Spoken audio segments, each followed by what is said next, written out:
पहले हम लोग ये जानेंगे कि यूनियन बजट क्या है। आने वाला साल में गवर्नमेंट का एनुअल फाइनेंशियल स्टेटमेंट ही यूनियन बजट है। सभी कंट्री में हर साल बजट पेश किया जाता है। हाल ही में इंडिया का बजट पेश हुआ है।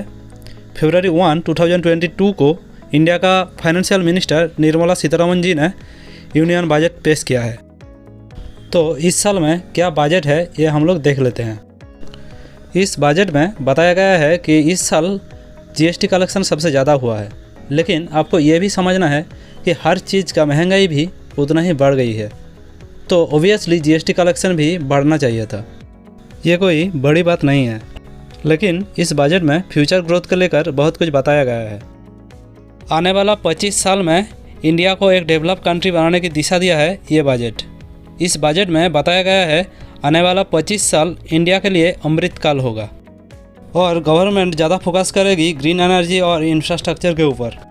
इस बजट में मेन 4 प्रायोरिटीज़ था: पीएम गति शक्ति, inclusive development, productivity enhancement and investment, sunrise opportunity, energy transition and climate action और फाइनेंसिंग ऑफ इन्वेस्टमेंट। हमारी टीम ने ये बजट के अनुसार एक पोर्टफोलियो क्रिएट किया है, जहां ऐसे कंपनी का स्टॉक है जिसको ये बजट से बेनिफिट मिल सकता है लॉन्ग टर्म में। सारे स्टॉक फंडामेंटल स्ट्रॉन्ग है, बट सिर्फ एक या फिर 2 स्टॉक में पूरा के पूरा कैपिटल मत डालना। हर स्टॉक में थोड़ा थोड़ा करके इन्वेस्ट करना। हमारे लिस्ट में सबसे पहला स्टॉक है IEX। इंडिया में जितना ग्रीन एनर्जी डेवलप होगा उतना ही इस कंपनी को फ़ायदा मिलेगा। IEX इंडिया का एनर्जी एक्सचेंज है, जिसका करंट प्राइस चल रहा है 232 रुपीज़। इस स्टॉक में आप थोड़ा सा ज़्यादा इन्वेस्ट कर सकते हैं, लेकिन आपका कैपिटल से 10% से ज़्यादा नहीं। इस बजट के अनुसार सबसे ज़्यादा फ़ायदा मिलेगा metal sector, cement sector, infrastructure sector, construction sector और फाइनेंस सेक्टर को। तो पहले हम लोग चलते हैं मेटल सेक्टर में।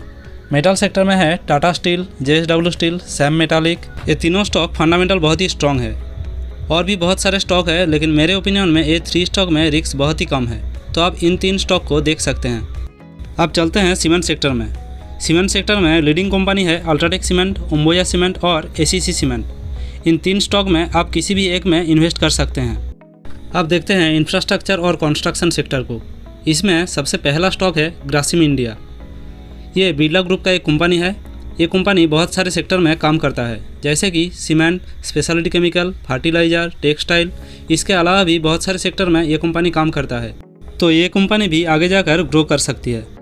और है KNR construction, GR infra, Asian paint. ये सारे स्टॉक को आपके पोर्टफोलियो में शामिल करना चाहिए। अब चलते हैं फाइनेंस सेक्टर में। फाइनेंस सेक्टर में ज़्यादा स्टॉक को शामिल नहीं किया है, एक ही स्टॉक को शामिल किया और वो है HDFC लिमिटेड। इंडिया का फाइनेंस सेक्टर में लीडिंग कंपनी है HDFC लिमिटेड, तो आप इस कंपनी को कंसिडर कर सकते हैं। और अगर आप फाइनेंस NBFC में इन्वेस्ट करना चाहते हैं तो IRFC और बजाज फाइनेंस में इन्वेस्ट कर सकते हैं। 2022 के बाद इंडिया में 5G लॉन्च हो सकता है, इसलिए 2 स्टॉक को फोकस में रखना चाहिए। एक है भारती एयरटेल और दूसरा है रिलायंस। हमारे लिस्ट में फाइनल सेक्टर है EV सेक्टर या फिर इलेक्ट्रिक व्हीकल सेक्टर।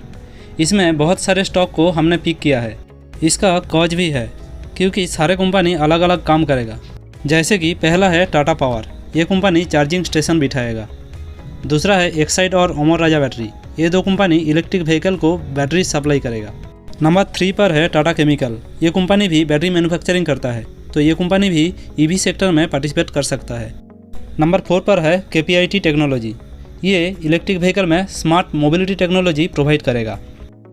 अगर आप EV सेक्टर में इन्वेस्ट करना चाहते हैं तो सारे स्टॉक में थोड़ा थोड़ा करके इन्वेस्ट करना चाहिए।